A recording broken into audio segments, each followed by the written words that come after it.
Hey guys, what's going on? Hayden here. We got some Pokemon Sun and Moon stuff to talk about. So, over the past week or so, a lot of video game journalists and whatnot have been able to play pretty much the full version of the game of Pokemon Sun and Moon. They had about 2 hours at their respective preview events, and lots of details have kind of come out about the game. And I just kind of want to talk to you guys about some of the stuff that has, well, come out about the game, give my opinions on it, and get you guys to talk about it. Now, shout outs to at the real Zeph on Twitter. This guy, man, he's on the Japan Time podcast. That's where I first discovered him, like the podcast about Smash Brothers and whatnot that Shofu does, and Roger Space. But he's also very into Pokemon. And whenever a new trailer comes out, like he's always like looking deep into the facts. Like he's always like posting theories about stuff. Like just this guy, he goes really in depth with Pokemon Sun and Moon. So give him a follow on Twitter. I'll leave a link for his Twitter in the description below. But basically, he posted this earlier. So let's zoom in on this. So this is still gonna be. Oh shit. I'm fucking up. So this is still probably going to be somewhat small for you guys on the screen, but it's there. So these Pokemon Sun and Moon details were translated from Central Pokemon, which compiled various details from 9 different sources that published previews for the game after attending the Pokemon Company's press event. So, and then there's a link for that there. I made a small translation of the main details for the followers. So the initial events of the game happened through the course of several days, with the player returning home at night and continuing in the day. For example, in the first day, the player arrives in Alola, but only in the second day does the player get their starter Pokemon. So it looks like there's going to be a fair amount that you do before you actually get your starter Pokemon. Now, what's interesting is that they say that it takes place during the day and then you return home at night, at least for like the initial events. That makes me think that these guys were all playing Pokemon Sun. Um, and maybe no one was playing Pokemon Moon. I don't know. Like maybe they only want people playing like the daytime. Like maybe there's something that happens during night. Like I don't know. But from my perspective, it looks like they were just playing Pokemon Sun. But that is interesting. So because as you guys know, Pokemon Sun and Moon are separated by 12-hour increments. But yeah, that's kind of interesting that like there's like major story stuff that happens um, before you actually get your starter Pokemon. So that could be cool. The protagonist comes from Kanto by plane. There's a cutscene involving Tapu Koko before receiving the starter. Now, I actually heard that apparently, according to the guys over at Game Explain, from their preview event, your trainer almost dies at the beginning of the game because he like falls off a bridge or something, but Tapu Koko rescues him. I think that's what they said, but maybe that's what this is referring to. When you're receiving your starter, there's a small cutscene where the Pokemon has to accept its trainer. So I'm wondering if that's kind of like the scene where like you see your trainer picking up like your Pokemon. So I don't know, that's cool. It's very easy to make money at the start of the game, so it definitely won't be a problem. So I'm guessing that's probably because there's a lot more customization, like for the trainer and whatnot. Like you can get your hair cut. There's a lot more like different types of clothes you can wear, different hairstyles. So that makes sense that they're trying to give you guys a lot more money. Um, yeah, I don't know. That's cool. Um, the game's pacing, at least in the first couple hours, feels a bit slow, and not because it feels like the tutorial of the game. This might hint at a larger story. That could be really cool. Like if this is like a 50-hour game, like oh, oh my God, like X and Y was already Black and White 2 and X and Y are like both like 30-hour games. Like they were huge for Pokemon standards. And this is even bigger, like oh, that'd be really cool. I wouldn't even mind like a slow opening if there's a really big story to go with it. Um, let's see. There's a small sign slash symbol in the lower screen's map that tells us where to go at all times. So the Rotom Dex also regularly gives us advice based on the latest events to help make sure we know where to go next. So just kind of for newer players who might not exactly be able to read that well, or just might not have the best idea on what to do. I don't know. I don't think it's a big game changer. It's kind of nice to have there. Um, there are 3 trials. Okay, this is interesting. There are 3 trials per island, as in 3 types of trials, I think. So that's what he says, like, I think. Facing the trials of the captains, which usually have to do with solving puzzles or finding certain objects.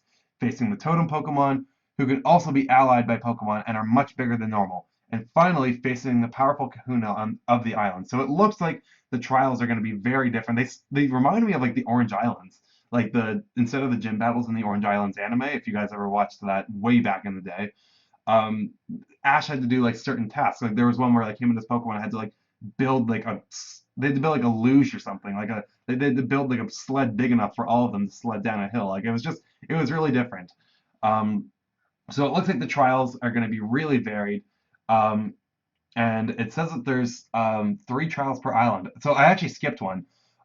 Gym leaders are replaced by captains, and instead of overcoming gyms simply by battling, you have to face 7 trials in each of the 4 islands of Alola.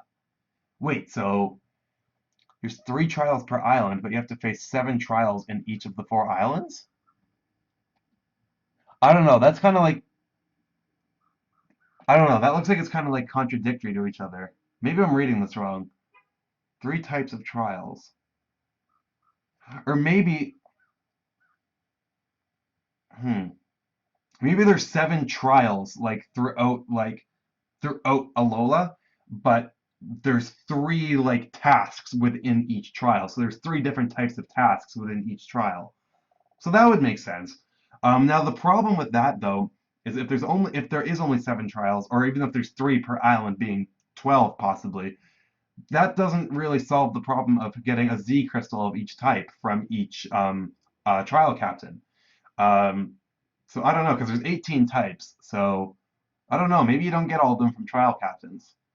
I don't know. This is all really interesting. So each Kahuna has powerful teams, including the guardian Pokemon of the island. In Melee Melee, Hala has Tapu Koko. So like as we've seen before. Um, Most reporters have noticed the aspect of verticality, saying Alola contains a wide array of terrain reliefs, something never before seen in Pokemon, and that movement is via grid. So there's no more grid-based movement. So that's really cool. And based on the little footage we've seen, there does seem to be a lot of like elevation and like lots of like winding paths and stuff. And yeah, that's really cool that the grid-based movement is completely gone. So that's cool. Um, before battles with trainers always started with oh sorry before battles with trainers always started when you put your character right in front of them, but now it depends on both the proximity and the speed, creating a new element of stealth to avoid battles. So because it's not on a grid-based system anymore, just because you're walking in front of someone, they might not challenge you. Like maybe if you like sneak past them like slowly, like you could get away. So that's kind of cool. um Based on the amount of Pokemon they found, one reporter speculates that there might exist between 80 and 90 new Pokemon. Um, okay, so that's more than X and Y, but still not that many when you think about it. Because Black and White had 156, I think. X and Y had like 72, I want to say. And as of right now, we have, I think, if you include the Ultra Beasts, I think we have 56 Pokemon confirmed. 56 new Pokemon confirmed, and that's not counting the Alola forms. So if there's between 80 and 90, we know a majority of the Pokemon already. Um, Another journalist mentions that it seems like the difficulty of battles has increased, since he could see trainers using smarter strategies since the beginning of the game, like using status ailments or status changing moves and needing to use more potions at the beginning of the game than usual. So if it is a more challenging game, oh my god, thank you. Because like Pokemon X and Y was stupidly easy. And I didn't even use the experience share. Like X and Y and Omega Ruby Alpha Sapphire, like I turned the experience share off right away. I didn't even use that. And those games were still just way too easy. And I get that it's like it's supposed to be a game for kids, so that they are trying to like cater to like a kid's difficulty and like a kid's attention span. Like a lot of the trainers only had like I don't think any trainers besides like Elite Four had more than 3 Pokemon. So it, like I get that, like where you want to keep kids like in the game and you don't want to like make them lose their attention and you want them to be able to actually beat the game. But as a fan of the game for the past 20 years or so, like I would like something a little more difficult. But that said, I'm still gonna have fun. It's a Pokemon game. Um, anyway, so after completing the local trials, players are given insignias slash badges. Okay. And I've heard that journalists aren't allowed to talk about the trainer card, like usually where badges would be displayed. So that's probably why. But anyway, Professor Kukui was a Pokemon trainer and faced the Kanto Pokemon League while investigating moves of that region. So as you guys know, Professor Kukui's specialty is Pokemon moves, Pokemon attacks. That's interesting that he took on the Elite Four in the Kanto region. In the first couple hours of the game, there's only enough time to reach the first city. so you won't be able to reach the first local trial unless you hurry up. So yeah, so basically what that's saying is journalists got 2 hours with the game to kind of like play around with it and just get as far as they could. And within those 2 hours, I don't think a single one of them got to the first trial. So this game seems like it could be either the pacing's really off at the beginning, or this game could be really long and massive. So I'm hoping for the latter. Um, so as usual, the experience share is obtained early on at the trainer's school. You can meet the first captain called Ilima um, over there too. So we got Ilima in the trailer update today. The Z ring is given to the player by Hala after you defeat your rival for the second time. Lily gives the player a Z crystal. So I wonder if that's going to be the Z crystal based on like what starter you choose. So if you choose Rowlet, you might get the green one, which I think is, or the not the green one, the grass one, which I think is called Bloom Doom. Correct me if I'm wrong though. And then unlike X and Y and ORAS, the battles don't feature stereoscopic 3D, which I think is just hilarious. Like the only part of the game that makes use of the 3D is the Poke Finder. So like the big main selling point of the 3DS isn't even going to be used in this game. Now, the reason I think that is probably because this game is huge. Like it's 3.7 megabytes, or not megabytes, gigabytes, 3.7 gigabytes, which is like twice as much as X and Y was. And a game that big, if you're trying to play that, like I guess a lot of these people were playing it, like a lot of the journalists were playing it on the new 3DS.